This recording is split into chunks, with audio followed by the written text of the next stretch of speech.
Jennifer Renner is suing her client, Danny Velasquez, for dance class fees. Court coming to order. All rise. Have a seat, please. Hello, Judge. Case 2086, Renner versus Velasquez. Thank you. You're welcome. Miss Renner, you run a dance studio. I do. How long have you had it?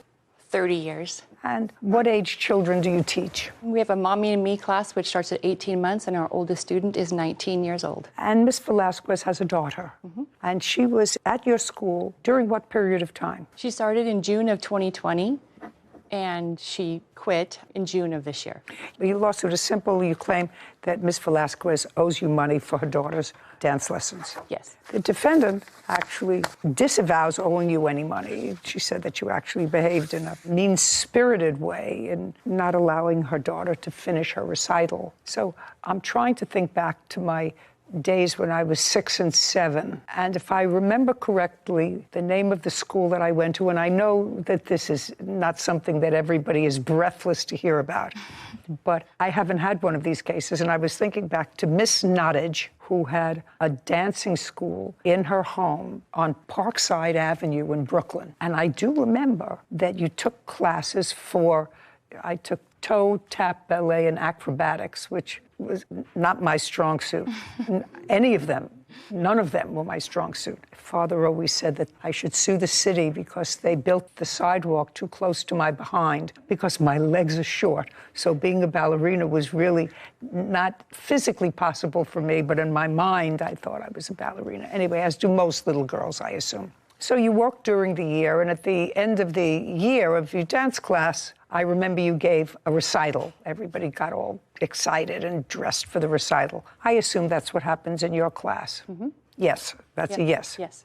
Did you have a contract with Miss Velasquez? I have a registration form which acknowledges receipt of studio policies. Well, policies is not a contract, but I'll take a look at it anyway. The question is, do you have a signed contract with her? No. Okay. May I take a look at that?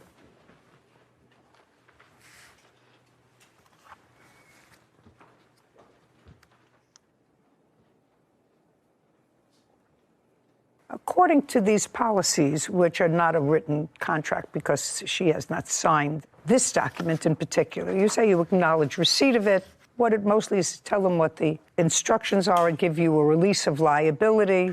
It does indicate here that full tuition is due on the first class of each month. And how much was the tuition for Miss Velasquez's daughter? From January through June, it was $170 a month.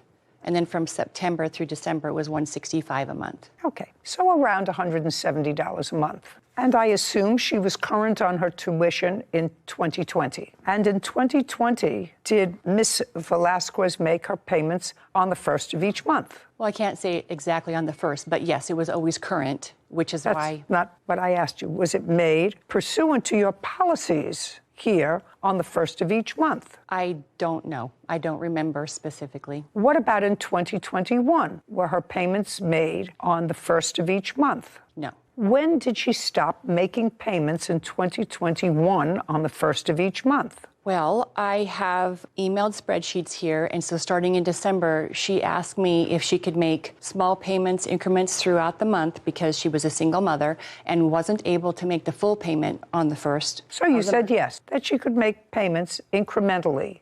And do you have that same arrangement with some other parents? I do. How many other parents do you have that arrangement with? Well, anybody who asks in... How many? You run the school. 5. How many students do you have? 5. Okay. So you have that arrangement with this mother plus 5?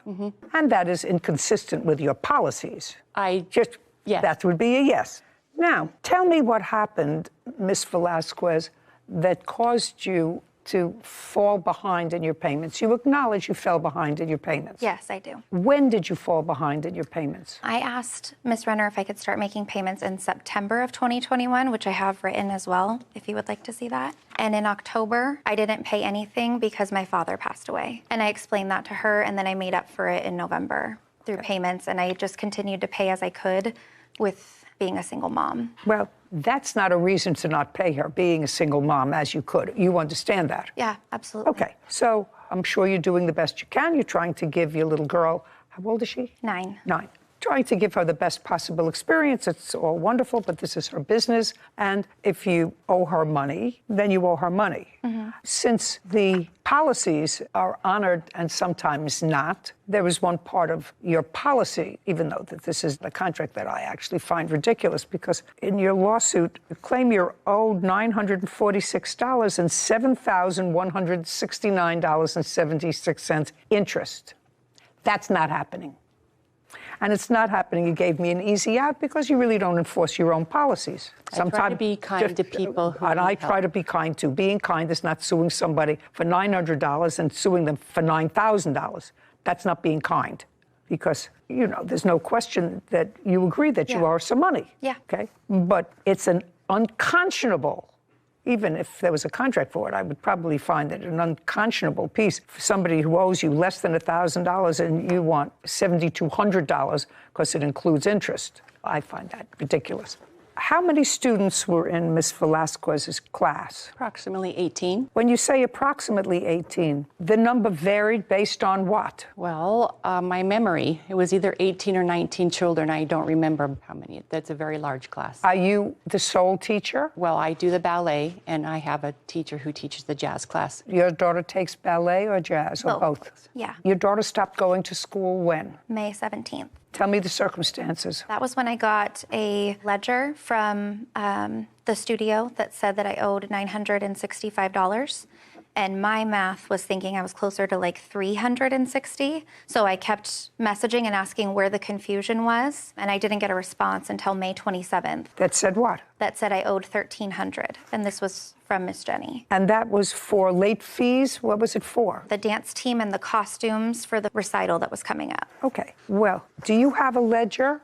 And I'd like to see your ledger.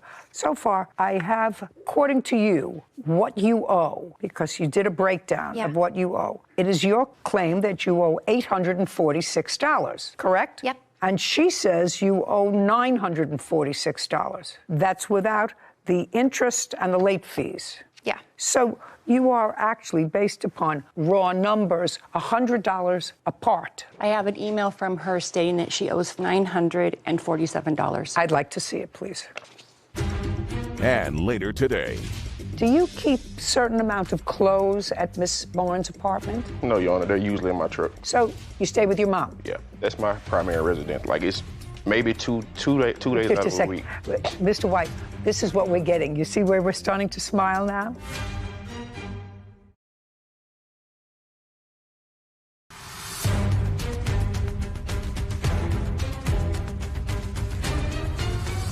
Jennifer Renner claims her client, Danny Velasquez, owes for dance class fees. Okay, so in this email, you acknowledge owing $586 and then $360 for team. What is team? They did like competition teams that I allowed my daughter to be on.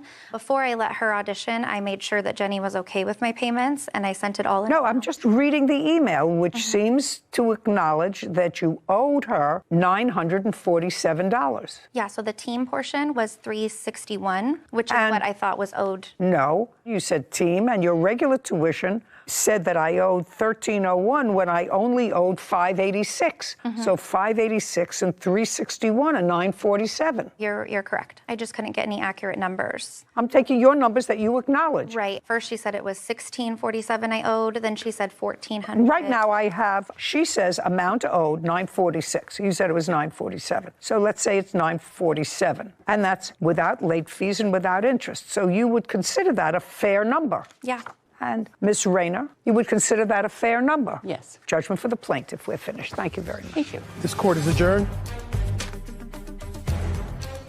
I think it was fair. I just wish that my daughter would have been able to dance. Money was due to me, and she was not paying. I had to go in and be the one that broke her heart. She argued with every statement we sent her. We've already found a new studio, and it's amazing. Pay your bills. It's a big blessing in disguise that my daughter's not with Jenny anymore.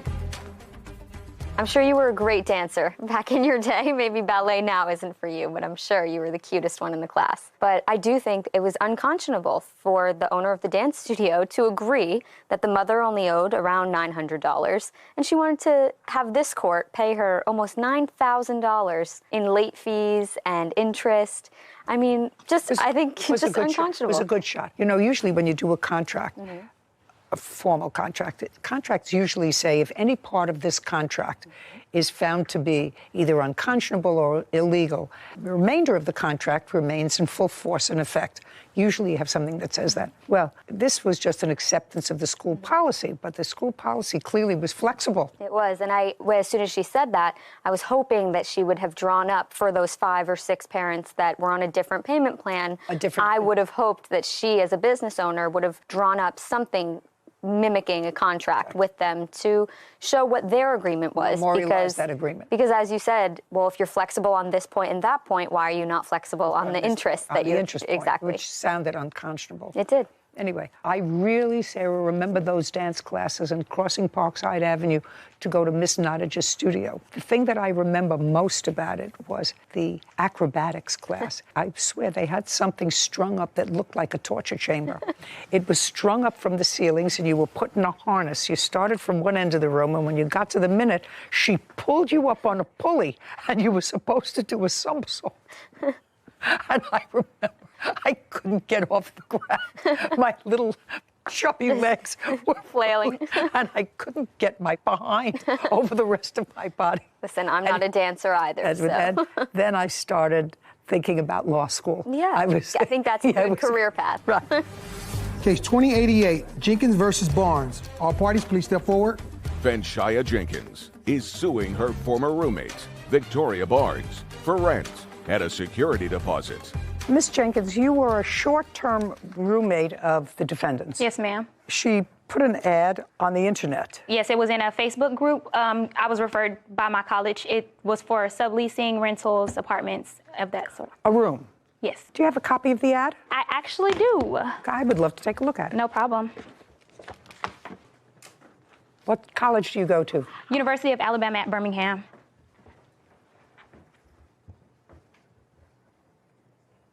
Miss Barnes, you were pretty specific in this. It says it's average about $800 a month. Utilities included, unfurnished, looking for a female roommate, sublease, personal, bedroom and bathroom, pool, tennis, laundry site. Must be willing to complete a background check. Yes. Okay. And did you go to look at the room?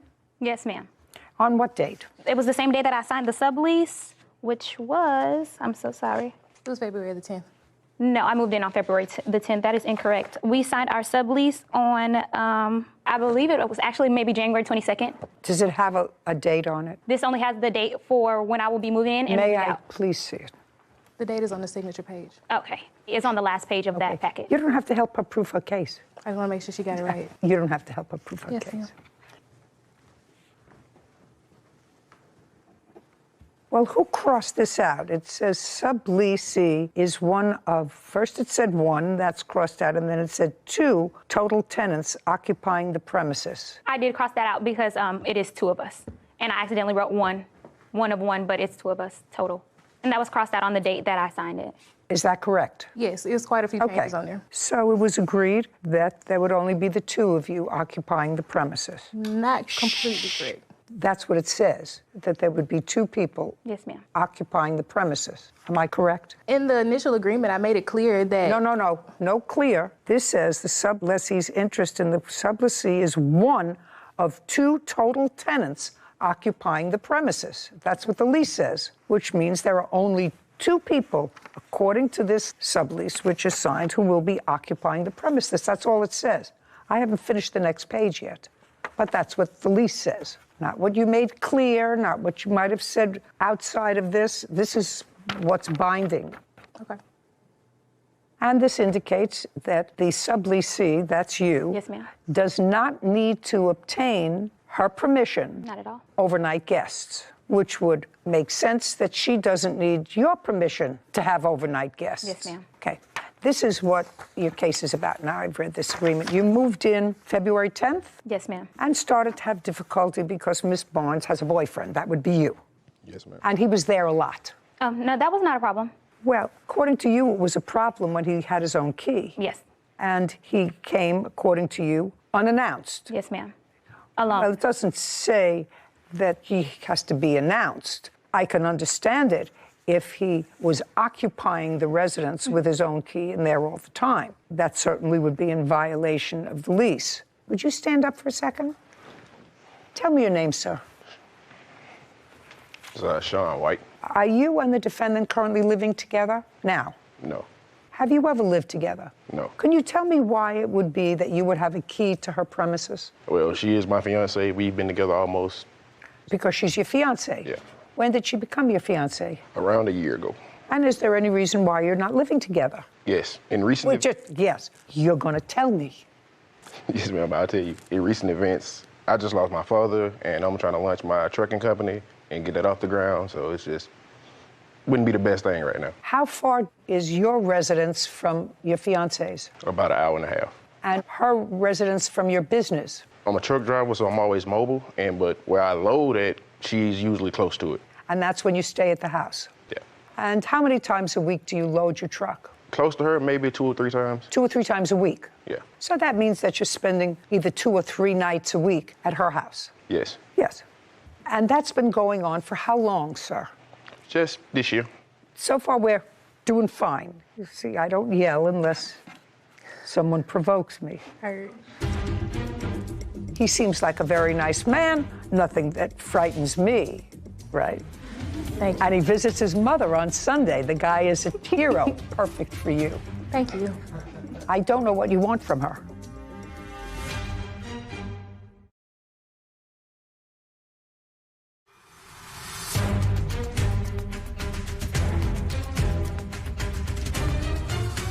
Shia Jenkins claims her former roommate, Victoria Barnes, owes for rent and a security deposit. Mr. White, do you keep a certain amount of clothes at Miss Barnes' apartment? No, Your Honor, they're usually in my truck. When you're going to stay over, do you bring up a bag or do you bring up a backpack? What do you bring up with you? A bag and a backpack. Do you have toiletries in her bathroom? No, ma'am. You carry that with you? Yes. Now, when you're on the road, if you stay over 2 or 3 days a week at Miss Barnes's house and you're on the road, how many days a week are you on the road and sleeping either in your truck or at a motel or at a truck stop? Between 2 and 3 days. It's all depending on where I go. So that brings us to maybe 5 days a week or 6 days a week. And where is your home? Aforementioned 1 hour. Is that where your father lives? I'm sorry, but he's passed. He passed? Yes. Okay, so the house that you're staying in is his house? Yeah. Anybody else live there? My mother. So that 1 day a week you stay with your mom? It's usually probably a Sunday when I don't have anything to do. Do you stay at your mother's house? Yes, that's my primary residence. Like it's maybe two days out of the week. Mr. White, this is what we're getting. You see where we're starting to smile now? If you see your mother on Sundays and you're on the road half the week and you're at the defendant's house half a week, you can tell me from today until the cows come home that your mother's house is your primary residence. But if you look at it objectively, put your hand down. If you look at it objectively, you're on the road part-time. When you're not on the road, 3 times as many days a week you stay at her house. 1 day you stay at your mother's house, and you tell me that that's been going on since the beginning of the year, which would be January or so of 2022. That's what you just told me, and that actually makes sense. I beg to differ, though. Like, the time that I stay there, it might be 8 hours, and then I'm back on the road. I don't care. And it's like maybe 2 days out of the week. Now you can sit down, Mr. White. Wait. Okay, I get the scenario, and not unusual, you were unhappy with this more frequent access than you were advised of. May I add, I was not unhappy with how much he was there. It was only the fact that he had came in by himself and she hadn't let me know. I only had told her that that made me uncomfortable and I got kicked out for it. That's not true, Your Honor. Well, when you say got kicked out, I think you acknowledge that you gave her a 30-day notice to leave. Yes, ma'am, I did. And other than this issue of house guests, were there any other issues that you had with her? When the situation happened, she texted me and asked me where I was. I told her when I got home that we can have a conversation, and that's when an argument ensued, and multiple arguments happened after that. Were they all about house guests. Just about, yes, ma'am. And at the beginning, they were all about Mr. White. Right. Okay. And your sublease agreement actually specifically says that only 2 people are living there. Yes, ma'am. And Mr. White has already made it crystal clear to me that he spends his time either on the road or at your house visiting his mom on Sunday. And that sort of makes this fuzzy. Okay, anyway, it didn't work out. He seems like a very nice man, nothing that frightens me. Thank you. Right? Thank you. And he visits his mother on Sunday. The guy is a hero. Perfect for you. Thank you. So you moved out, you got another apartment, whatever it is. I don't know what you want from her. I want the money that I gave her, period. What money? So she made me pay her security deposit. No, just a second.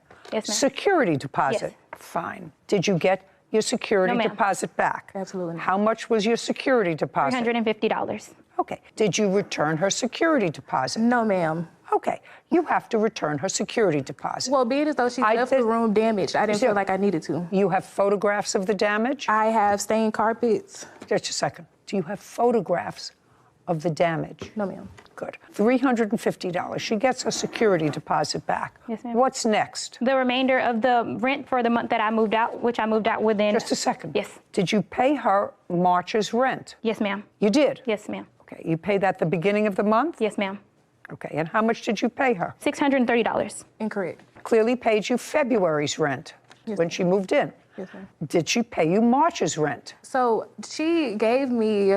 That's either a yes or a no. If she paid you March's rent, did you get 2 months' rent from the plaintiff? Yes, I did. Okay.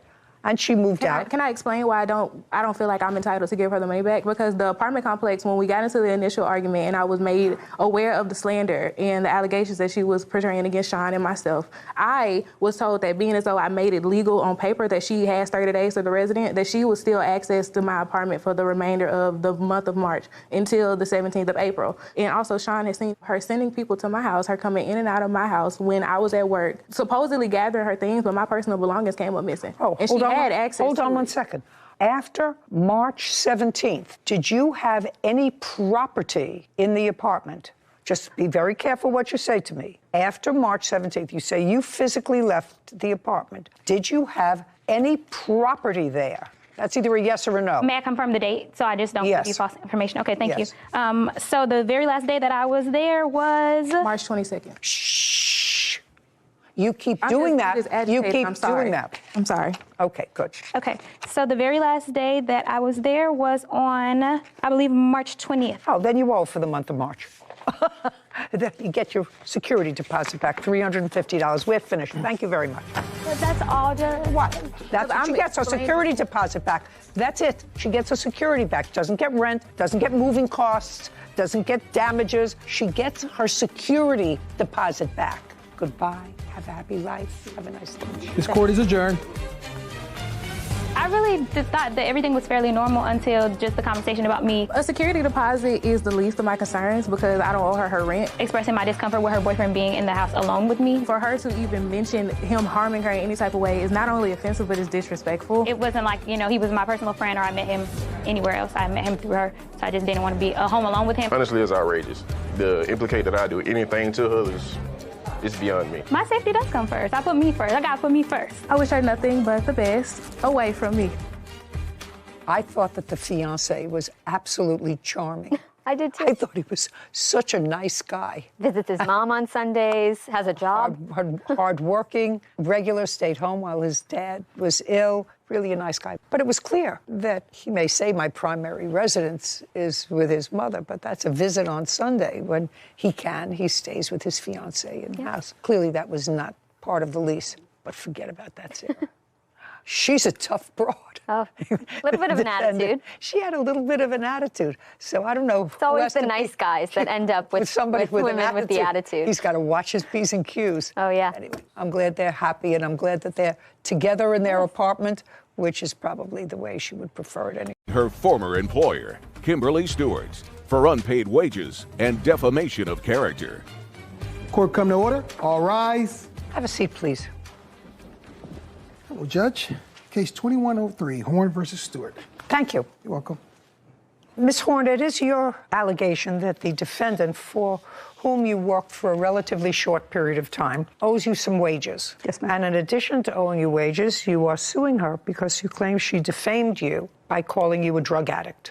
And she went to my board telling them that I did other acts. Well, you can't tell me what she told anybody else because that's hearsay. Could I give you the evidence? No, you have to wait until I'm finished. Okay. That's your claim, that she owes you money for wages that you weren't compensated for and that she defamed you. The defendant says that you were an hourly employee. You were, in fact, paid for the hours that you worked. I assume that you are claiming that she paid for the hours that she worked. She has a counterclaim, and her counterclaim is that after you separated, parted company, you posted some very damaging and defamatory comments on the internet about her organization. So why don't we start with you, Ms. Stewart, and tell me what kind of an organization you have. Your Honor, what we do is that we provide opportunities for people who have substance abuse, behavioral health, who may need education services such as getting their GED. We do skills training. We have employers that will staff them as well. And we also provide substance abuse and behavioral health services. Is it a 501c3 organization? No, we are a for-profit company as a corporation. And how many employees do you have? We currently have 7 employees. And when did Ms. Horn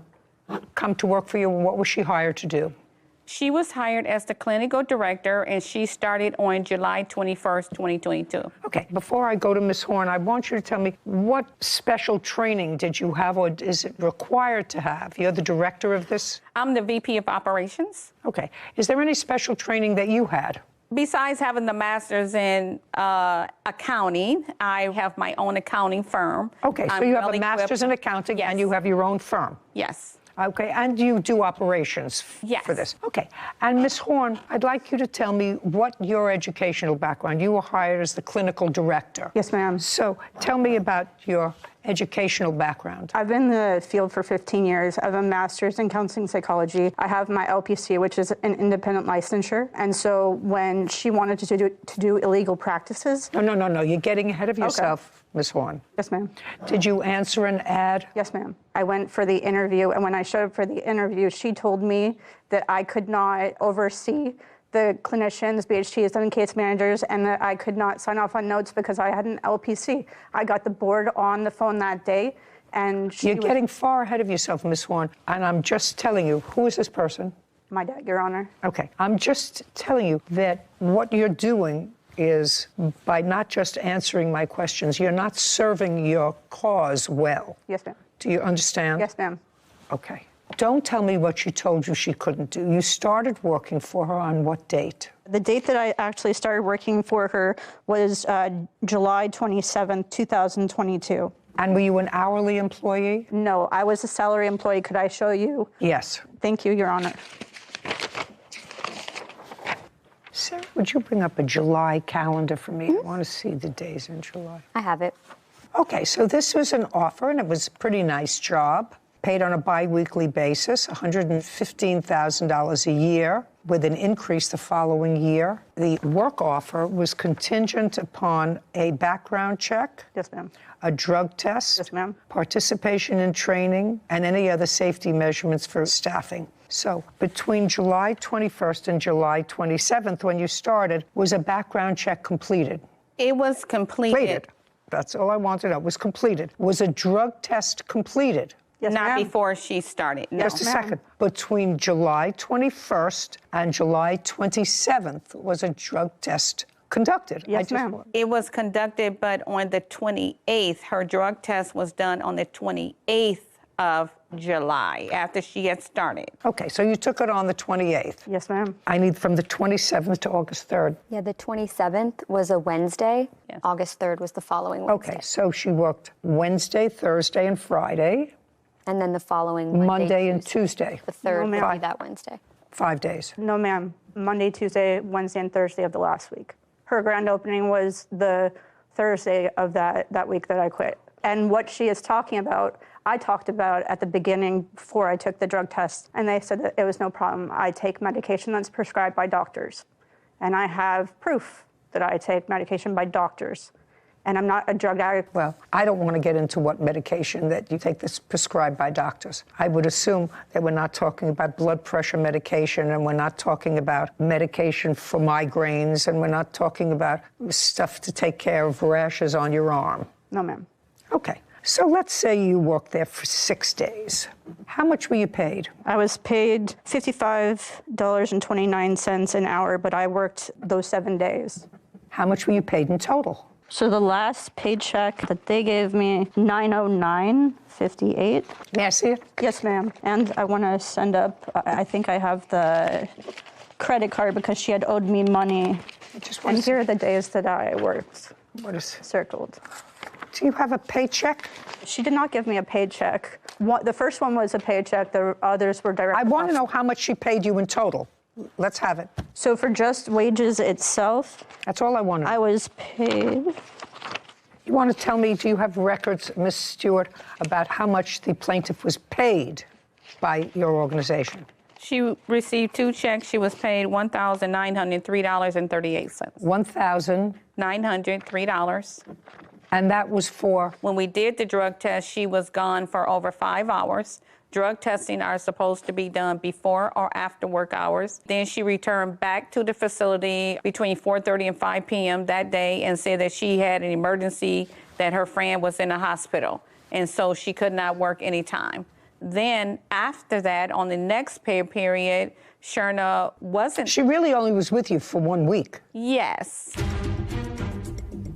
On what date did you tell her that? About the 28th, yeah. On the 28th, did you tell her that on the 21st? No. I'm just asking you. No, because what happened that day was it was a confused interview where I was about to walk out. Okay. Well, I'm getting unconfused.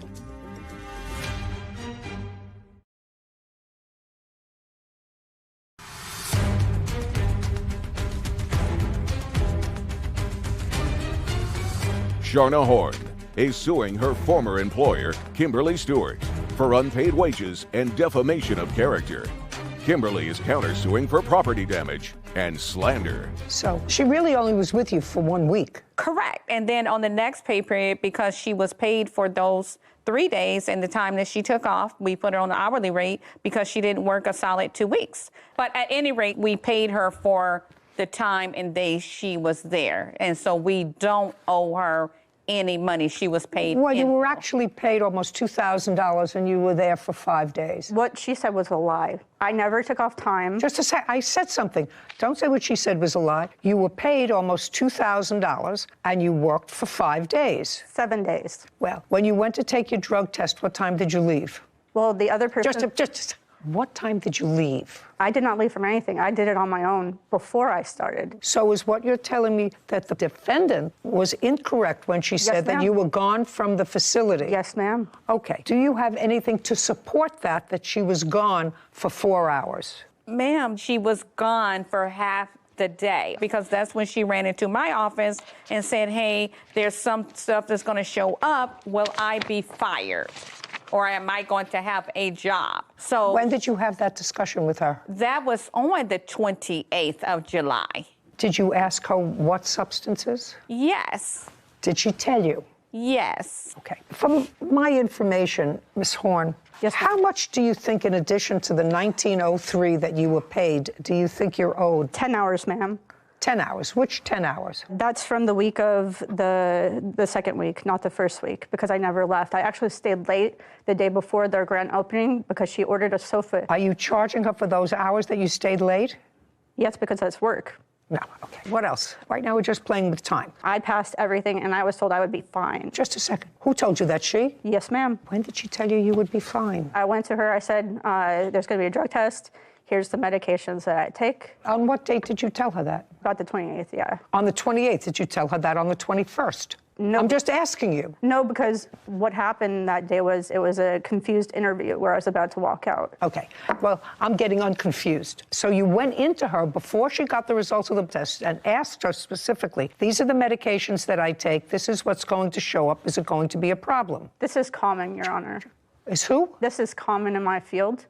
To take drug tests before all the field. You're going to answer my question. Yes, ma'am. My question is, if you knew that it might have been a problem, you did not tell that to her on the 21st of July or the 22nd or the 23rd or when you started, but not until either right before or right after you took the drug test. That's when you said you went into her office and said, these are the medications that I take. Is it going to be a problem? Yes, ma'am. Mr. Horn, actually, I'm glad you're here with your daughter. May I talk to her for a minute? No. Okay. You may not talk to Could her. I show you a picture of the inside of the facility of what happened in that facility, please? No. You left. And Yes, I ma'am. find that the records are so, actually, you don't have records, unless that's something that you want to show me. You wanted to show me something about your employment hours? You were paid almost $2,000 for the few days you worked there. As far as I'm concerned, it didn't work out. You hated it there, and she wasn't crazy about you. Because I had to leave because I was going to be violating state law and federal law, which she's already done, Your Honor. I'm going to ask you, and you've been doing what you're doing for 15 years. Yes, ma'am. Tell me what job you had that lasted more than 3 years. I've moved Tell me who you worked for in the last 15 years, more than 3 years. I can't because I was in graduate school and then I went to So you weren't, PhD. just a second, so you weren't in this field for 15 years, you were in school. I've been seeing clients since 2007. Privately. No. Well, what I asked you is, who did you work for in the last 15 years, more than 3 years? University. Is that where you went to school? Yes, ma'am. Is that where you went to school for how many years? 5 years. Your father wants to have a word with you before I'm finishing up with this case. You want to have a conversation with her? You're blowing it. You answer her question directly and don't go anywhere else. Okay. Was that helpful? Yes, ma'am. Okay. We're leaving the salary that you think you're owed. You say that the defendant called you a drug addict and thereby limited your ability in your chosen field. So show me, tell me. I would like to submit the board allegations because everything... Just a second. And may I provide the timeline for what happened? What I want to know is, what is this? That is a falsified document. No, just say it is a document. To my board stating that I did things that I did not do. I highlighted the bottom. To your board or to the board? Shh.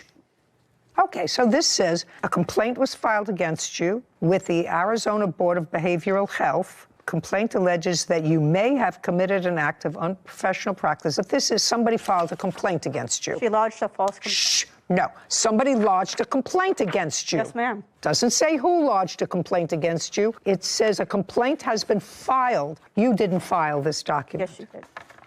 Excuse me? It's her signature at the bottom. The types of documentation that were filed was list of medications, harassing and threatening emails and text messages, and budget left in desk. I don't know what that means. She said I had all of my possessions, but how did she only have my budget?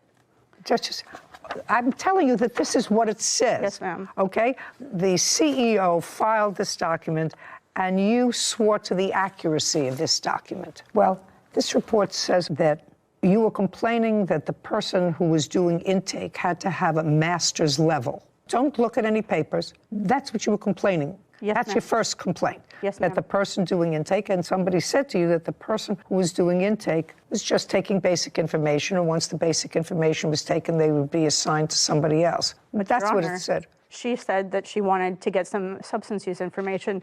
My state board gave me this paper that I'd like to submit. Just a second. I don't care about your state board, actually. The question is, does she owe you any money? She doesn't owe you any money for salary. I've already determined that. I see what she was supposed to pay you. It's not that you were working there for days. You have hours that you think you want to be paid for. That's not happening. You were paid almost $2,000 in what I gather was a very acrimonious few days. I mean, you're talking about either 5 days or 7 days. You were compensated. Forget it.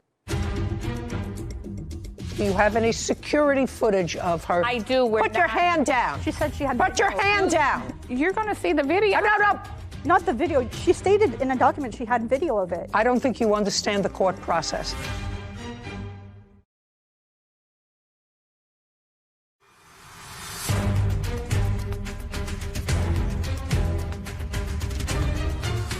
Sharna Horn has accused her former employer, Kimberly Stewart, of defaming her. Kimberly claims Sharna caused property damage and slandered her business. Okay, the only other thing that I have to determine is whether or not she called you a drug addict. Now, would you show me where she called you a drug addict. It wasn't just the drug addict. It was the false documents that I No. She's allowed to file a complaint against you, But I madam. never had a police officer come to me, question me, or anything. So if I did it, they would have come to me. Just a second. What I'm telling you is she is allowed to file a complaint against you. Yes, ma'am. They have a responsibility to look into the allegations of that complaint. Did they either sustain the allegations in this complaint? Well, this is just August, so I assume they haven't completed the investigation, or have they? No, ma'am. Okay, so they have not. That's why I'm filing defamation, because this is doing it on purpose. I'll let you have one more go at it. You say she's doing this on purpose. Hold on. Do you have... Yes, I have my father, who's a witness from court one day. What court? Can I explain? Don't speak. We were in court because they tried to file an injunction for harassment, and the judge, my dad... Just a second. Went to file an injunction against you for harassment? Yes, ma'am. Right after I went to the police. Just a second. And were you served with a document? No, ma'am. Well, then how did you end up in court? I saw the document on my door, and unlike the defendant, I went to the court to take care of it. You can laugh all you want, but I took care of it. You have to be served with it. I'm actually finished. I asked one question, and you tell me that you have the answer to that question. We're going to repeat the question. Whitney's going to, and don't go off on this question. Just stick to what the question was. She said they did this thing. It's sort of either retaliation or on purpose or... She said that's why I'm filing defamation, because she's doing it on purpose. On purpose. Okay, and it was the on purpose, and you said you wanted your father to testify to that and on purpose. Now go. Stand up next to your daughter. You are limited to the following. You are limited to telling me proof that you have on behalf of your daughter that the defendant has filed these charges against her, not on purpose, because she absolutely did them on purpose, but I assume that you meant maliciously. Yes, ma'am. Now I'll hear you. Okay, I'm going to keep this in secret. Maliciously. What evidence do you have that the defendant filed this complaint and swore to this complaint maliciously? I have no proof, but... Then you have no proof. Then you can sit down. Right, but that's not the question she asked. All I want to know is maliciously. Now you can sit down. Okay, now we're going to get to the last question that I have for you, and then we're done. Do you have anything in writing where she called you a drug addict? Your Honor, in the complaint to my board. Okay, we're done. We're done. So now we're on your case. Now we're on your counterclaim. Your counterclaim is for property damage. What property? I will show you the documentation to the counterclaim. Just a second. Don't tell me that you have documentation. It's a shattered window. When was the window shattered? The window was actually shattered on August and let me make sure I get you accurate dates. I'm sorry. Did you witness it being shattered? No, ma'am. If you didn't witness it being shattered, what proof do you have that if... Put your hand down. Yes, ma'am. Put your hand down. I don't have it up. Oh, put it down. Very good. Better. We don't have witness. If you don't have witness, then you don't have proof. Okay. Any other property damage? Shattered window? Anything else? It was a broke lock. The day that she was, can I say this? No. I'm very easy. No, I'm saying the day that she came out to and sent the police to our facility on a Saturday, the lock, I saw her leaving that day, and our lock was broken off of our gate. All I want to know is, did anyone witness her either? No. Then the answer is no. Do you have any security footage of her? I do. Put your hand down. She said she had. Put your hand down. You're going to see the video. No. Not the video. She stated in a document she had video of it. Just a second. Oh, gosh. I don't think you understand the court process. So I'm not going to tell you. I've dismissed your case, and I'm getting very close to dismissing hers. I'm dismissing those parts of her complaint which allege property damage because she has no witnesses that you, in fact, committed property damage. There's no reason for you to continue looking up papers. Your case is dismissed. Do you understand? Yes, ma'am. It's about very clearly. Now, the last part of this case has to do with the defendant's allegation that you, in fact, defamed her organization. I'd like to see in writing what you have to prove to me that the plaintiff defamed your organization. I want you to... I didn't ask you for anything. Now it's her proof. Do you understand? What I'm telling you, Miss Horn, is your behavior is a little off. I'm telling you. Because I was framed. Just a second. Your behavior is off. And I've told you why. I've given you specific reasons why. You had two parts of your complaint. One is for wages, which I dismissed, and the other one for calling you a drug addict, which you could not prove. No. You're not hearing me. I asked you for proof that she called you a drug addict. You didn't have it. Now, proof that she defamed your organization. May I have it, Kevin? This is from her and her father. And just a second. Her father isn't a party to this action. Can I speak to the counterclaim? Because I have proof from her. Sure. Her text. It's her text. This is from him. I'm not interested in anything from him. Sue him if he said nasty things to you. Your Honor, it's just not nasty things. This all came about because of everything that Sherna has done, and she doesn't realize is Listen to me. Yes. None of this comes from her. She's on it. Her name is on there. I don't care whether her name is on it. None of this comes from her. They CC'd her. This is true. Put everything away. Put all your papers away. I'm not coming back to you unless I, in fact, see that there's any validity towards our counterclaim. Then I'll come back to you. Right now, your claim is dismissed. Both counts of your claim is dismissed. I've dismissed her claims for shattered window and a broken lock. And these emails do not represent any form of defamation. If you have nothing else, your claim for defamation is dismissed. Do you have anything else? The answer is yes or no. No, Your No. Honor. We're done. Easy. Thank you. Bye. you. This court is adjourned. Thank you. Our facility and myself have done nothing wrong. I think I got flustered, which is fair. We're doing everything according to the Arizona State Board and laws. I actually thought that they paid her. She complained that she hadn't gotten her second paycheck. If you look at the documents say that they went right in and bookkeeping corrected that and sent her out the second paycheck. So that was nonsense. And there was absolutely zero proof that they called her a drug addict. Except for in a valid document that they filed, which they have a right to do. It wasn't the type of slander we usually see where it's plastered on the internet or anything like that. And certainly the defendant didn't present any proof other than some nasty emails back and forth by her father. Yeah. Maybe he's just being a supportive parent. Anyway, I hope she finds a job that... Lucinda Noble is suing her sister, Tiffany Acuna, for rent and property damage. Court come to order. All rise. Have a seat, please. Case 2109, Noble versus Acuna. Thank you. You're welcome.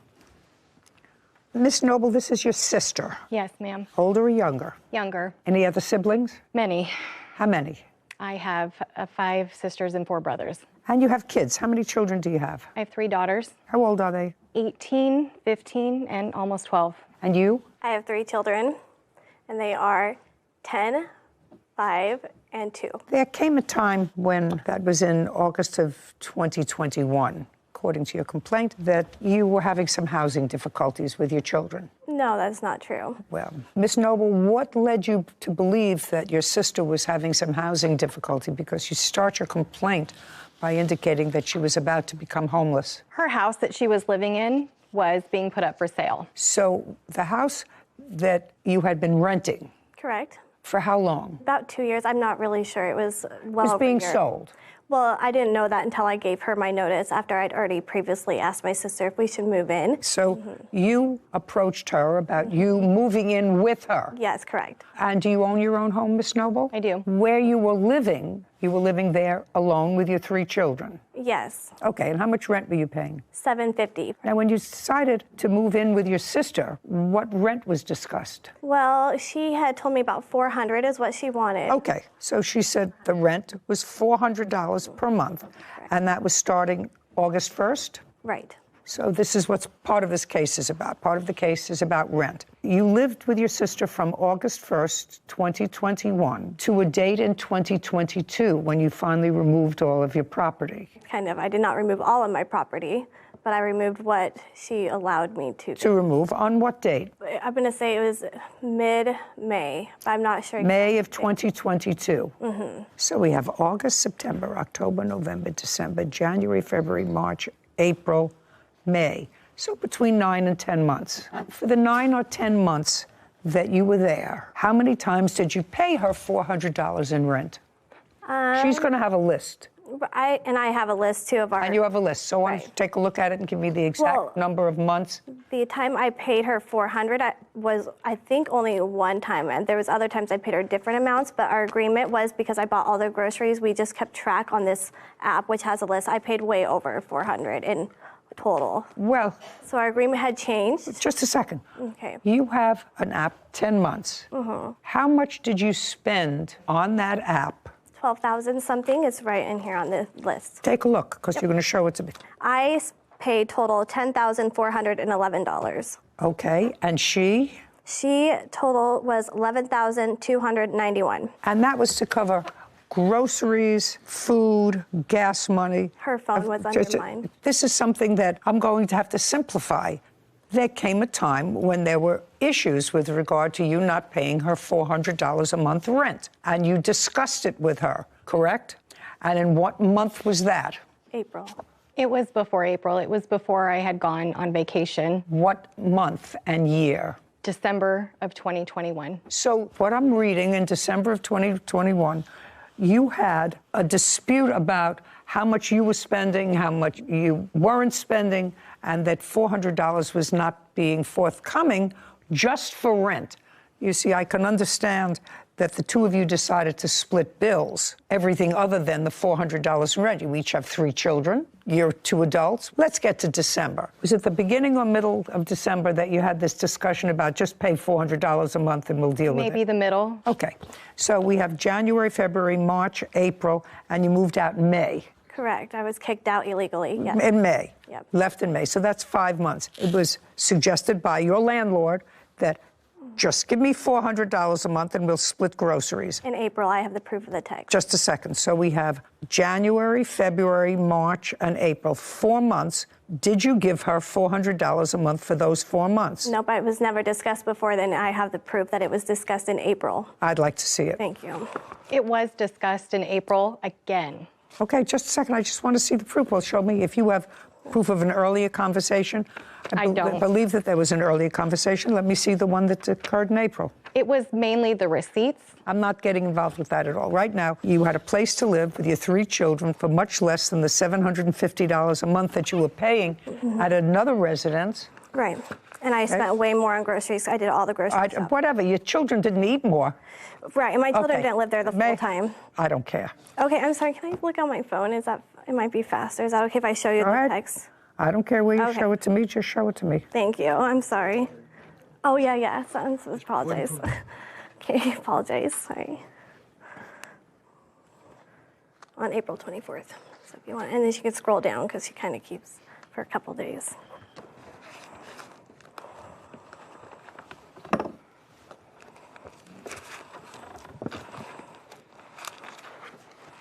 Oh, that wasn't an agreement, madam. These were final acts of desperation to get you to pay $400 a month. Here.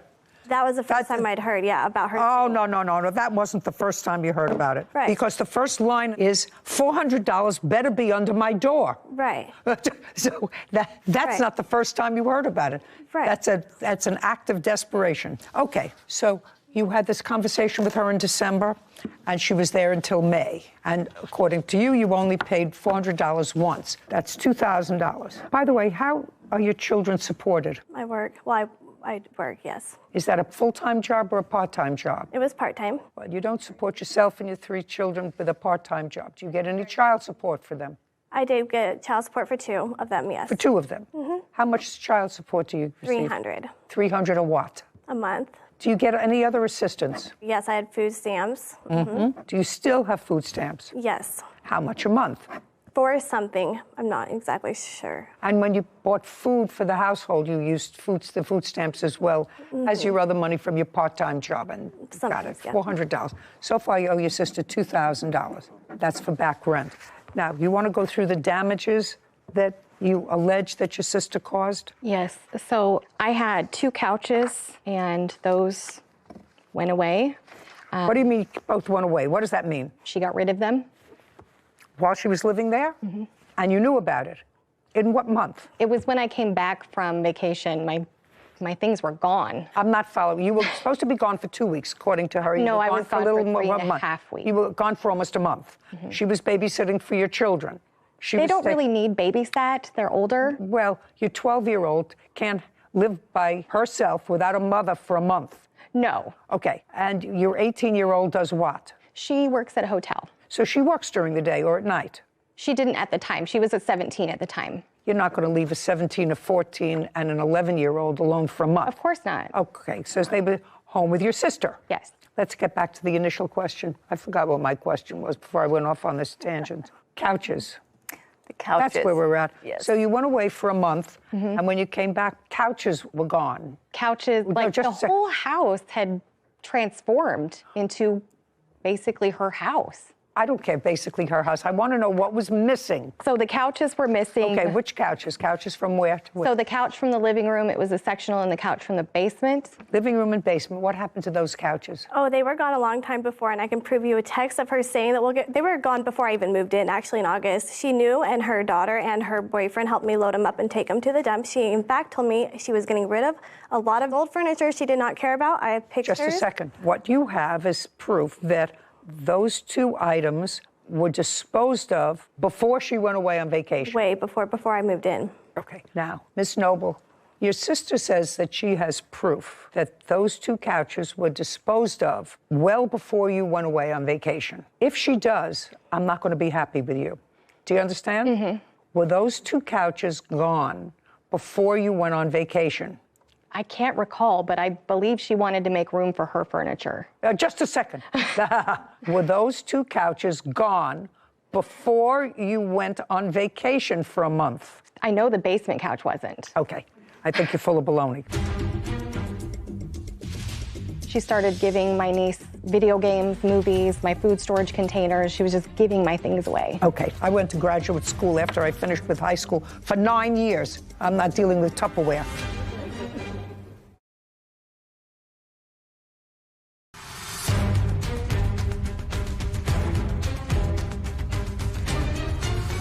Lucinda Noble claims her sister, Tiffany Acuna, owes for rent and property damage.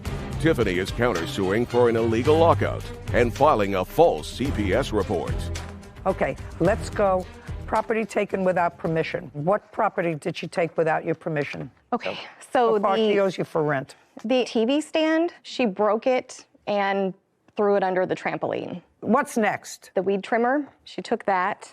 She started giving my niece my belongings while I was gone. She started giving my niece video games, movies, my food storage containers. She was just giving my things away. Okay, she owes you for rent. I went to graduate school after I finished with high school for 9 years. I'm not dealing with Tupperware. So far, she owes you $2,000 for rent. Okay, and then there was also the wall damage, the windows, the blinds, just carpet. a second. Just a second. What wall damage and where? The wall damage is from the room that she was staying in and the room that her boys were staying in. May I see the damage that you're referring to? Here's the one more of that, and then here's the blinds, and this was damages from her cat.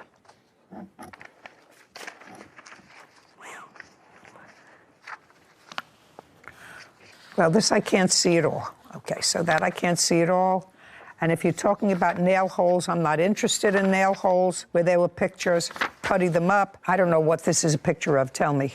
That's where her cat clawed up the carpet to get into her room. Did you replace the carpet? Not yet. Do you have an estimate for replacing or patching that carpet? They don't make that carpet anymore. Okay, I don't know that. How did these blinds get broken? I'm not sure. Are those the ones that were in my bedroom or the kids' bedroom? I really don't know, to be honest. But I do feel like I remember them being broken, but I just don't remember if they were broken when I already moved in or not. I really don't know, ma'am. I mean, honestly, I knew they were broken. It's like I'm remembering, but the house, like I said, was not in a good condition when I moved in. Okay, I'm not talking about the rest of the house. My daughter is actually, Tiffany told her that she knew they were. She doesn't remember. You tell me that these blinds were in good condition before she and her family moved in. Yes. She says she doesn't remember. I have to rely on what you say to me because that's not ordinary wear and tear. No. Do you have a bill for new blinds? From Lowe's, I have the estimate of what it will cost to replace them. Okay, I'd like to see it. You do have a cat? Yes, I have one cat. Okay. She has multiple. So we're talking about $47.98. Times 2. Okay. Anything else? Any other? For 2 blinds. I only see 1. No, those are 2 different windows. Oh, times 2. You're right. Anything else? I have to remove the junk that she left at my house. I was not allowed at her house. What else? That's... Okay. If you have to think that hard, then we're finished. We're moving over to the countersuit. Okay. Counterclaim is for an illegal lockout. Okay, let me run through this illegal lockout and dispose of it quickly. The illegal lockout that you're referring to happened when your sister, who shouldn't have, took the door off your bedroom. Correct. She says she took the door off your bedroom because you weren't paying close enough attention to your children. Correct. And I assume she's talking about the 2-year-old. Correct. And when she took the door off your bedroom, you called the police. Right, yep. I called the police. I have the incident Yup is report. yes. You called the police, and the police came. And when the police came on, do we have the date? 26th April. The Right. police arrived, and they told her she couldn't lock the door, and you were let in. Correct. Okay, so not egregious enough for me to have to deal with 2 sisters fighting. But the other part of your claim is that your sister filed a false CPS report. Right. And first, how do you know a CPS report was called in? Well, they called me. Real quick. Child Protective Services. Right, they did call me. But first, I actually had the phone call from my sister, my witness, who's here right now, because she had pre-warned me because she had gotten the phone call from this sister saying, Lucy is going to call on you. Okay. Do you want to step up? Sure. Tell me your name. My name's Stephanie Aslett. I'm the older sister from these 2. Yeah. When did you have a conversation with Miss Noble about the defendant's children? The same night that the cops were called. Tiffany had called me because Lucy's daughter had crawled through the window and opened the door. So you spoke to Lucinda? Yes. On April 26th? Yes. Did you call her or did she call you? She had called me because she wanted to let me know that the cops had been Do you called. recall that conversation? Yes, I do. Okay, tell me about the conversation. She called to let me know that she was letting me know that since I was the only one probably capable or in this position to take on a child, if CPS was involved, because the 2-year-old would not be able to go to his father. He was in prison at the time. And I was like, why are you calling and telling me this? Tiffany's a good mom. What's going on? And she goes, no, she's not. I've already called CPS and forewarned them that this is happening. She needs to be taken care of. What's happening? Apparently there was lice on her daughter when she was at her father's house, and the 2-year-old, apparently he was running around with a wet diaper. Who was taken to their father's house? The daughter that had the lice was... The daughter was the 5-year-old? Yes. And Okay, not the lice 2-year-old. Yeah. She supposedly had lice while she was at her dad's. Went to her father's, and that was sometime in April. Is that correct? Yes. And got head lice. Well, he had told me. I wasn't for sure, but I'd let my sister know just in case that she may have lice. Let's check the girls. Okay. And your sister was home at the time? Well, no, she was never home. Everything was over text message. Just a second. Was that when she was away? She was not staying at the house. She was not at the residence. She was staying at her boyfriend's house that was there. Lucinda was staying at her Yes, boyfriend's right. house? Yes. Okay. And that's on the 26th? Yes. Is that after the police were called? That was prior to, supposedly the lice was prior to, and that's why she had called them prior to that night. And she was letting me know that she had called them and that I needed to be prepared to take on a 2-year-old. What did you tell her? I asked her why she would call them, what was going on, and I said, this is ridiculous. You know that this is ridiculous? And she goes, no, it's justified. And I said, I don't understand. Did she tell you why? Yeah, she tried to tell me that... well, tell me exactly what she said to you. Why is this justified? She made the comment that so she called Tiffany you... has not been there. Okay, you had to ask My her words why. to her were, how do you know this when you're never there? And she said? I just know. And gave you no more specifics? No. Okay, you want to tell me about that conversation? I never said I was calling CPS. I said someone will. I know the person who did. It wasn't me. Okay, well... But I knew it was going to be happening. Okay, Stephanie, let's get clear, okay? When you spoke to Lucinda and she said to you, in effect, are you prepared to take on a 2-year-old? Did she tell you that someone was calling CPS? No, she did not. She said that she would be the one calling and that she has already contacted them because of the situation at her home. Okay. Now, assuming you and your sister lived alone together, whether you spent time with your boyfriend, I know you have older kids, but you were away. When you were away for that month, were you staying with your boyfriend? Yes. Okay. And you left your kids alone, correct? With my sister. With your sister? Now, why would you feel comfortable about leaving your own children with your sister if you felt that she neglected her own children? They didn't need the amount of care that a 2-year-old does.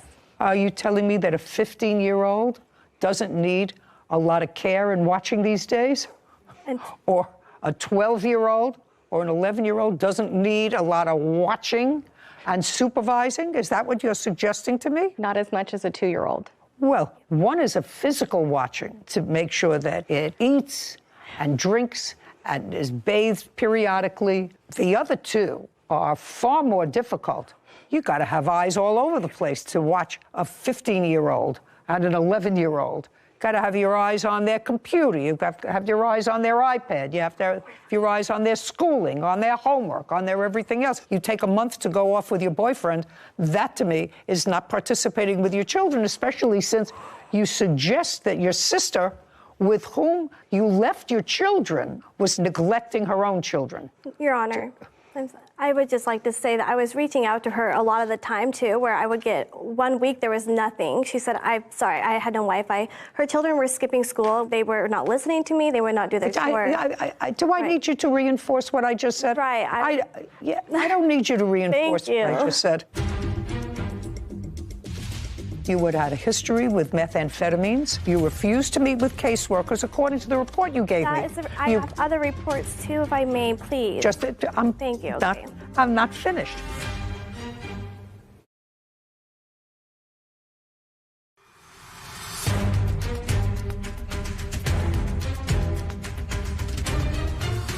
Lucinda Noble is accusing her sister, Tiffany Acuna, of refusing to pay for rent. Tiffany claims Lucinda wrongfully reported her to Child Protective Services.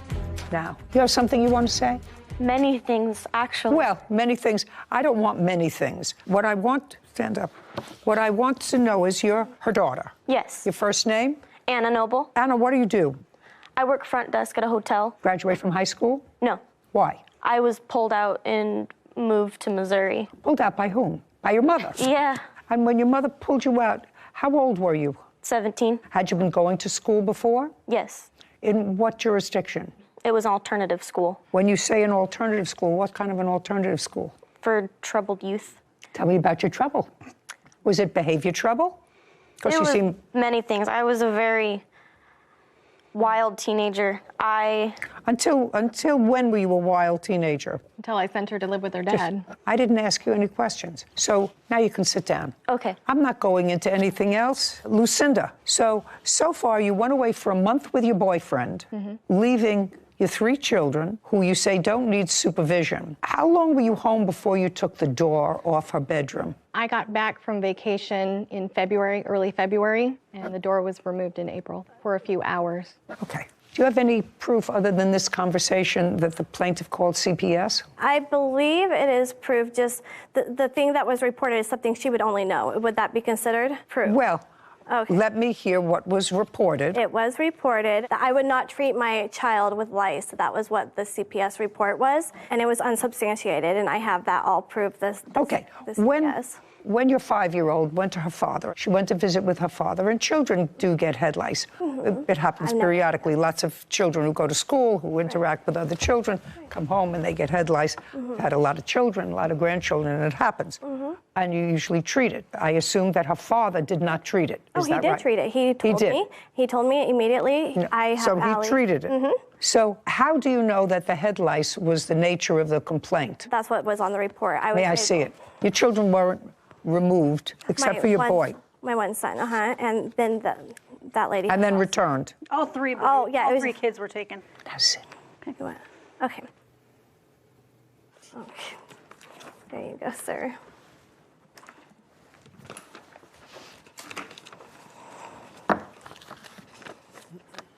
Okay. You had a prior history with Child Protective Services. Which I was unaware. That's either a yes or a no. Yep, yes. And during the course of those prior proceedings, which were relatively current Child Protective proceedings, because that was in 2021, you were clearly drug tested by the Department of Social Services or Child Protective Services. In 2018 or 19. This was at my doctor's prior when I was, and they reported it that I had failed one of my tests. And at that time, you had an open case and you tested positive for serious drugs. Right.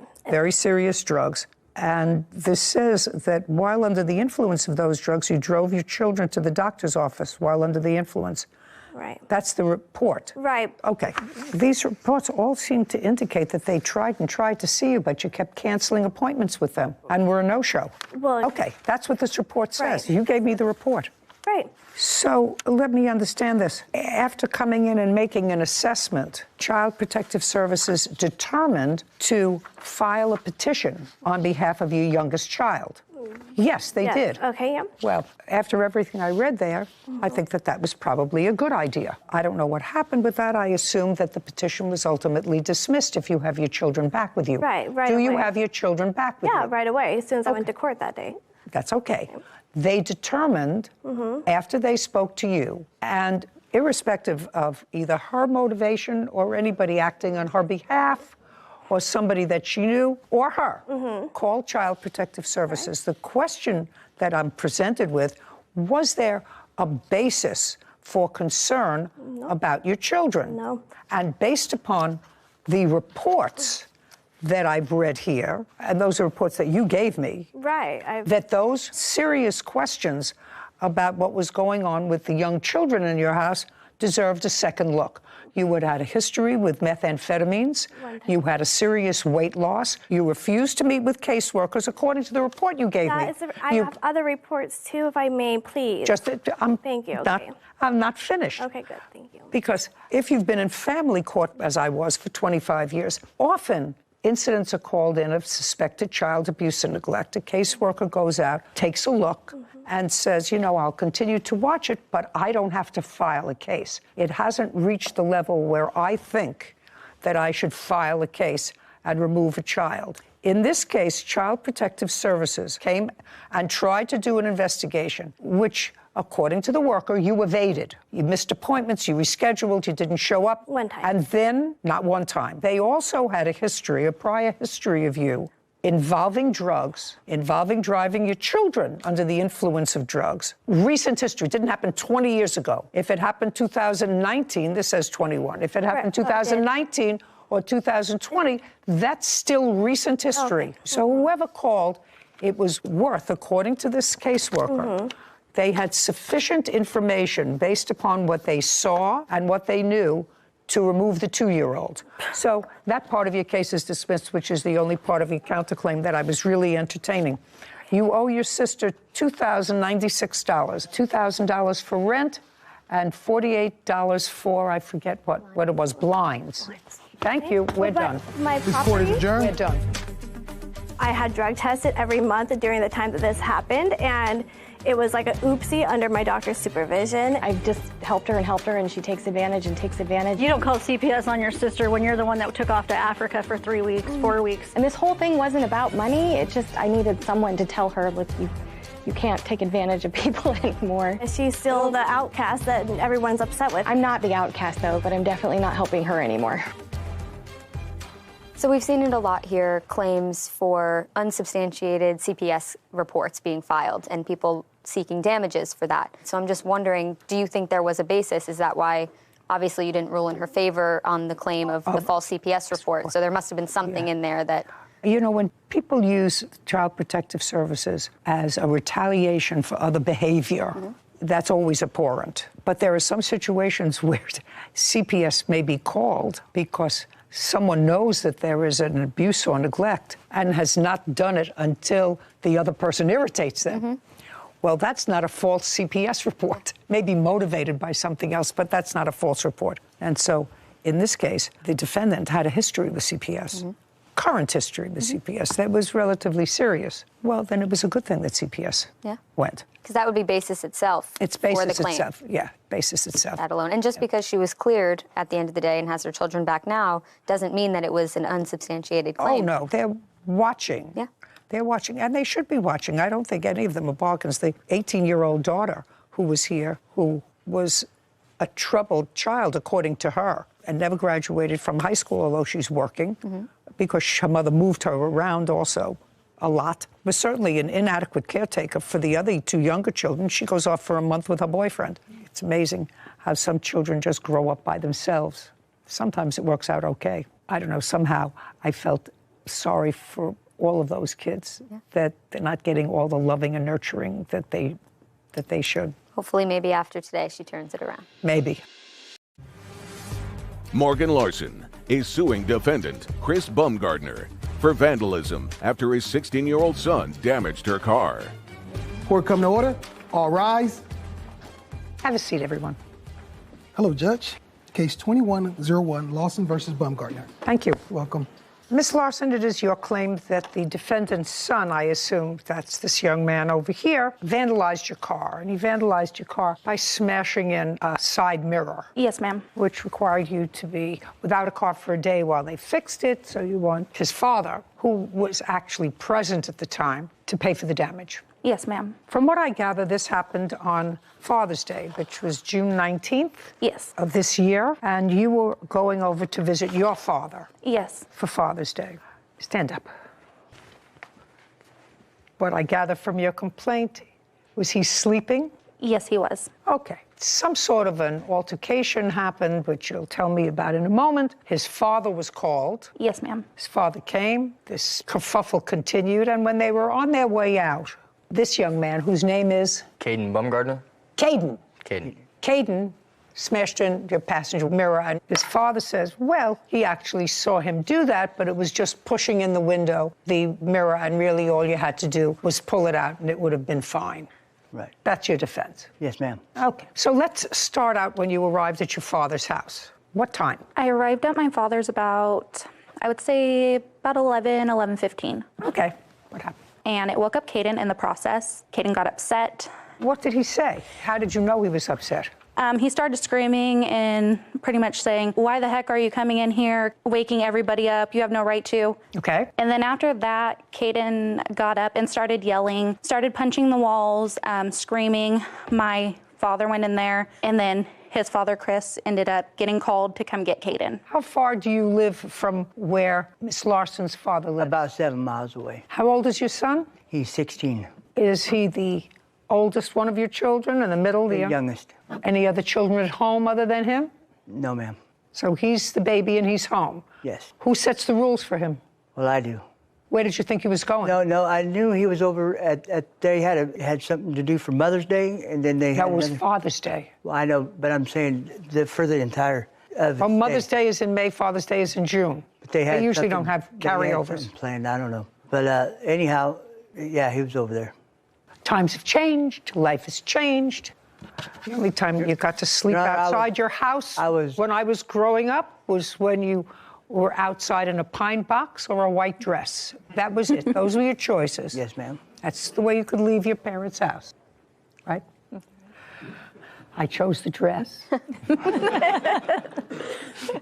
All right. Now, Caden, I'm going to come around to you because, you know, we're not talking about somebody losing 2 pints of blood or somebody losing a finger. Yeah. I know what it's like to wake up a teenager at 11:30 in the morning. Mm-hmm. I'm usually ready for dinner at 11:30 in the morning. But teenagers, you know, they're still growing, so they sleep late. But you were particularly annoyed when Miss Larson came in, right? Yes. Why? Well, she did put it the right way, but she didn't put it the right way because... But just to tell me why. Well, Don't look at her. Talk to me. She didn't just wake her up. She came in there loud. When she walked in, Caden, to a room in her father's house, what did she say? And tell me in what tone of voice she said it. She said in like a excited voice, but not like a mad voice, excited voice. All right, and that got you mad. No, that's not what got me mad. I didn't What got you mad? By the time I could even finish my sentence, she's already busted in through the door and was in my face saying, you got something to say to me. Just a second. You're not following me. She came in, and the first thing you said was she was talking too loud, and I want to know what you said to her. I didn't say nothing to her. Nothing. Nothing. I didn't even look at her. And then she left, so... She cussed at me, but then she walked in there and she later said... Who cussed at you? Her. And then she later said Well, that just she a was second. I didn't get to that part, that she cussed at you. If you didn't say anything to her, what would she cuss at you? Because she got a phone call from her saying that she wants me to get ran out of the house. That's how this all started. Just a second. Oh, that's a different story. Okay, so what you're saying to me is you believe that she came over for the purpose of getting you out of the house. I believe so, yes. Because that's what I got told. Well, let us assume for a moment that's true. That would sound right to me. Get him out of the house. It's 11:30 in the morning on Father's Day. We want to have a party here. Get him out of the house. That would sound right on the money to moi. Right on the money. I mean, if that's what it was about. So I don't care if that's what it was about or not. Okay. Your father comes. What happened when you got there, sir? When I showed up, I went to the door, I knocked on it, they answered the door. It was pretty chaotic. Look at me. It was pretty chaotic. Describe what chaotic is. Okay, there was a bunch of yelling and screaming going on between Kate and my son and the plaintiff. And Miss Larson. Miss Larson, yes. And I told my son, I said, hey, you just need to step outside and let me figure out what's going on here, and I'll be right out. I tried to talk to Mark. Mark come out of the room. Who's Mark? That's the father. He was being very disrespectful, he said, and he said he wanted him to leave. I said, okay, that's no problem. I'll get him Just out a of here. second. The father came out of the room and said, I want Caden to leave. Right. And did he leave? When I come and got him, we left. Yes, we did. And he walked out the front door. Yes, he did. And when he walked out the front door, he passed the plaintiff's car. Yes, I believe so. What do you mean? You wrote it in your answer, sir. Yes, I so did. the answer Yes, is I did. yes. Yes. And you saw him do what to the mirror? Don't minimize what he did. I would have slapped him upside the head if I saw him take his hand and knock off somebody's mirror. I really didn't mean that. I don't believe in corporal punishment. Amen. And later today. What do you think that I think of a person who says, okay, I'll go with you to this very, very sad time? Someone who I've been close and intimate with for months, but it's going to cost you $900.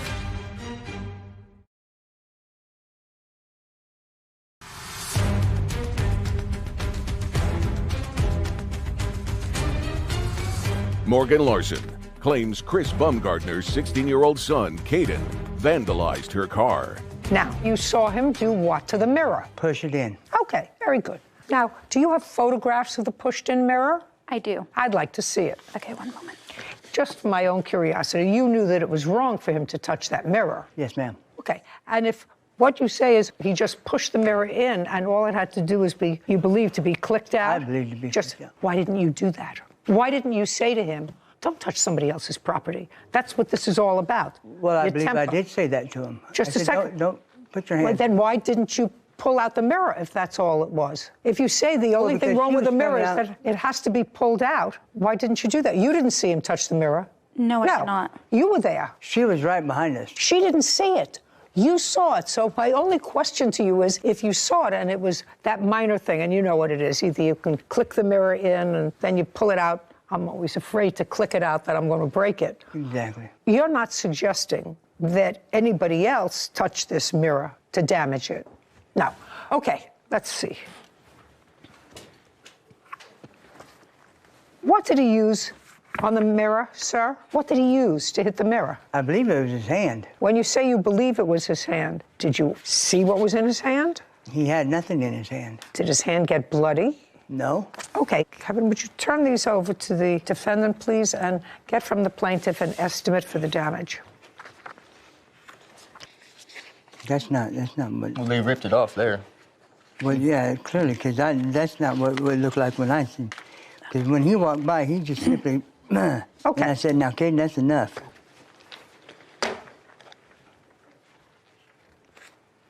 So you had a $500 deductible on your insurance? Yes, I did. And you had it fixed? Yes, I did. Okay. And you paid $442.74. Good. How long did it take them to fix it? I would say about a month with the parts being on back order.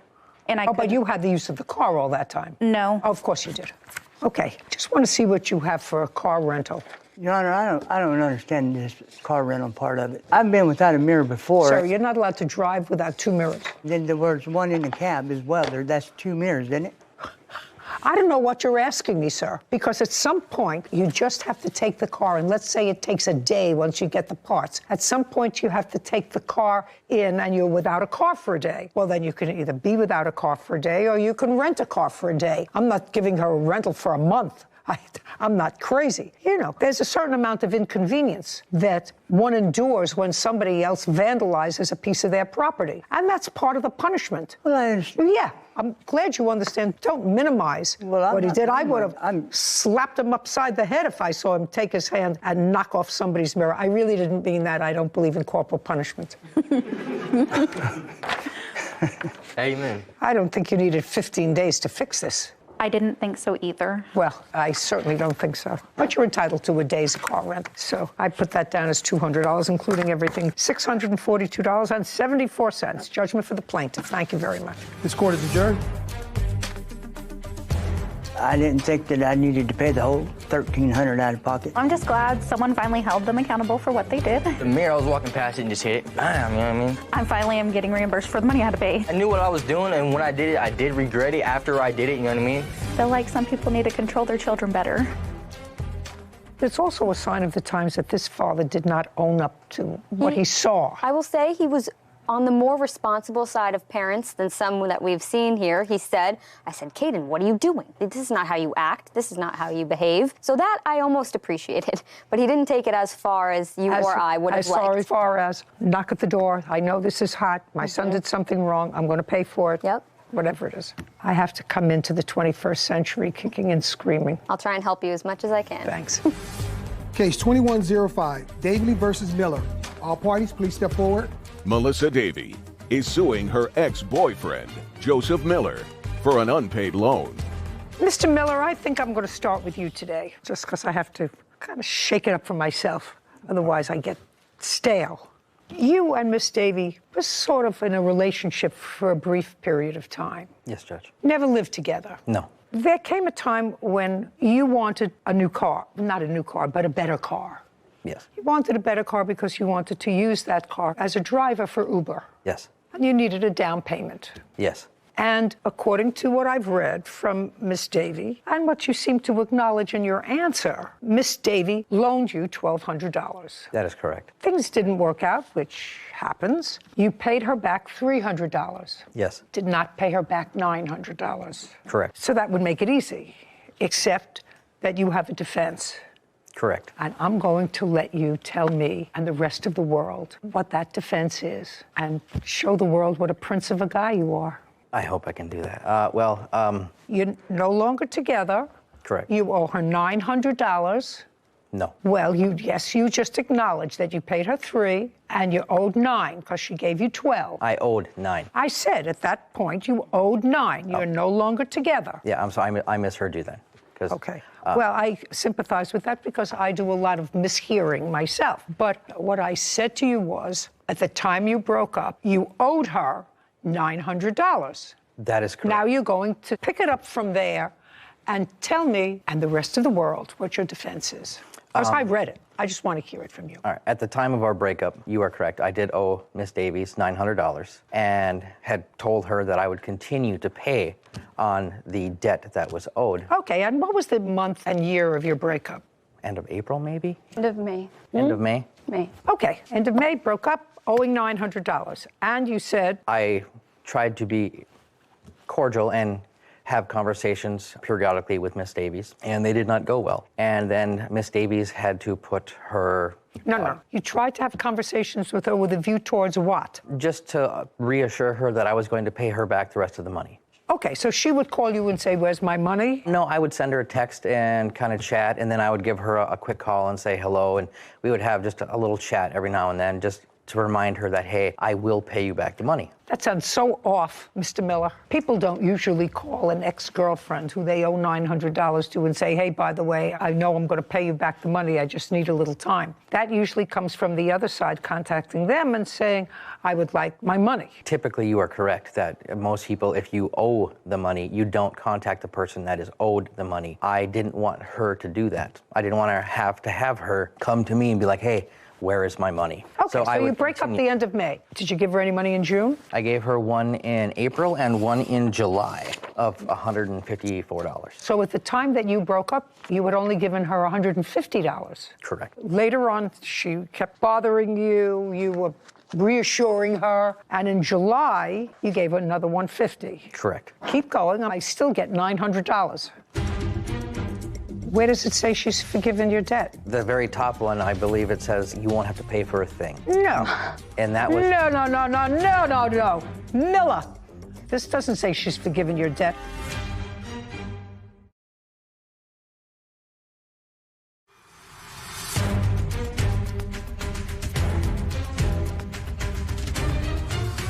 Melissa Davey claims her ex-boyfriend, Joseph Miller, owes for an unpaid loan. I still get $900. In July, she had to put her dog down. And that was in mid-July? I believe, yeah, about the... July 11th. So you'd already given her the other 150. Yeah, and... So she called you and said... She sent me a message that said, hey, I'm going to do this. So I called, and she's like, hey, I'd really, really like you there. I can't... The last couple of words you just sort of muttered, sir. I don't know why you sort of muttered them. She called you and said... I would really love to have you there. I don't want to do this alone. I would really appreciate if you would come. Okay. And did you think of that as a reasonable request? Yes and no. Okay. Did you agree to go? After we talked... No. I want you to tell me what she said and what you said. She said that she would do anything. No. I really want you to go. And this is on the phone. That's what you told me. This was on the phone. Yes. So you didn't say that she could see on the phone. She said, I'd really like you to go. And you said what? I think that could be worked out. Okay. I think that could be worked out. Yes. And then what's the next thing that was said, and by whom? I believe she said that I would do anything to have you there. I don't want to do this alone. Well, you told me that before. After she said, I really don't want to do this alone. I would really like you to be there with me. And I said... And you said, that could be... What did he say? He said, okay, I think that could be worked out. I think that could be worked out. Okay, so that's what you said. And then who said something after that? She said that she would do She already said she would do anything? Yeah, she would even relieve my debt. She said that, or did you? She said that. She said it? Yes. Okay, because that's what his answer was here. Okay. And so then you said to her, fine, I'll go with you. And you went with her, and you spent 3-4 hours there while the unfortunate business of an end of life for a beloved pet takes place. And prince that you are, you relieved yourself of the $900 that you owed her. Yes. Just for my own information, how long did you and Miss Davy date or have a relationship? A month, 2 months, 3 months? 4 months. 4 months. Did you get close? Tried. Both of you, or just she? Both. So you tried to make it a warm, close, intimate relationship? As best we could, yes. And when you needed some help, she offered to help you? Correct. What do you think that I think of a person who understands the word close, warm, affectionate? What do you think that I think of a person who says, okay, I'll go with you with this very, very sad time? Someone who I've been close and intimate with for months, so I'm going to spend a couple of hours in the afternoon with you at this very tough time, but it's going to cost you $900, which is in effect exactly what you said, but it's going to cost you $900. Let us assume that I believe you, a reasonable ex-boyfriend who wanted to be, as you said, I didn't want her to have to come and chase me. I wanted to assure her. So a reasonable ex-boyfriend would say, sure, I'll keep you company.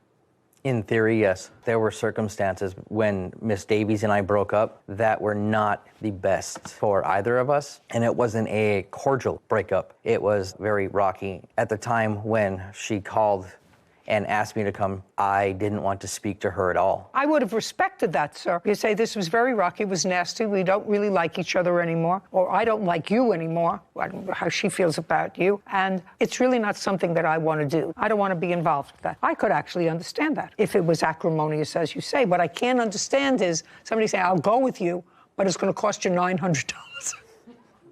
That's what I don't understand. Well, she brought that up. She was the one that stated that she would relieve the debt. And I was like, okay, whatever. So okay, Miss Davy, now it's up to you. Now I have been grilling Mr. Miller. So I have only one question to you. Do you remember the conversation when you discussed with him going with you to the vet? Yes, I have it in text. I'd like to see it. Judge, Speak not. Okay.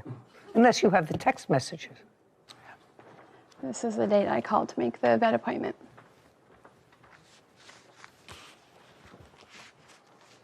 Sarah, can you tell me what dates these are? Sure. If you go out, these were all Saturday, July 9th, and if you pull over, you can see the time.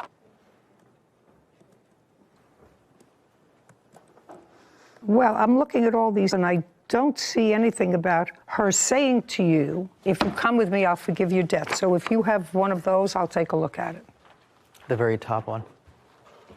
That was after a phone conversation with Miss Davis? Just a second. Where does it say she's forgiven your debt? The very top one, I believe it says you won't have to pay for a thing. No. And that was... No. Miller. You know what I'm talking about, sir. She tells you to keep your gas receipts. So if you're coming to help her, it's not going to cost you anything out of pocket. This doesn't say she's forgiven your debt. You have family, you have siblings, parents, anything? Yes. Yeah, well, they're going to be disappointed in you, Mr. Miller, because it's not princely activity. It was clear to me from reading the plaintiff's notes to you that at least it appeared that she was struggling more with the end of your relationship than you were. That's just what it appears. And I'm a pretty good judge of that. And you sound like an intelligent man, soulless, but yet intelligent. So if you have any emotion whatsoever, you can look at this and say, this is a lady who's sort of struggling. Let me see how I can take advantage of that. I owe her $900. And I'm going to figure out that if I do this for her and it's really important, I shouldn't have to pay her back the $900. Unprincely, Mr. Miller. Judging for the plaintiff in the amount of $900. We're finished here. This court is adjourned. People just sometimes don't agree. It was very clear cut. At the time, I was very upset with her. I think he tried his best to just keep things cordial. Move on and move forward. Another wonderful relationship that's hopefully will not end up in court. It intrigues me how men can make the jump from keep your gas receipts to you don't have to pay me your $900 debt. We read the messages and we were unclear as to what debt forgiveness in the messages. We didn't see it. He handed us the exact same text that we had read on her phone. He said, yeah, that's what that means. I think he knew what it meant, because if you checked out his smirk when he handed me just that one piece of paper, he knew that when he said, keep your gas receipts, I don't want it to cost you anything to come with her to the vet, having nothing to do with the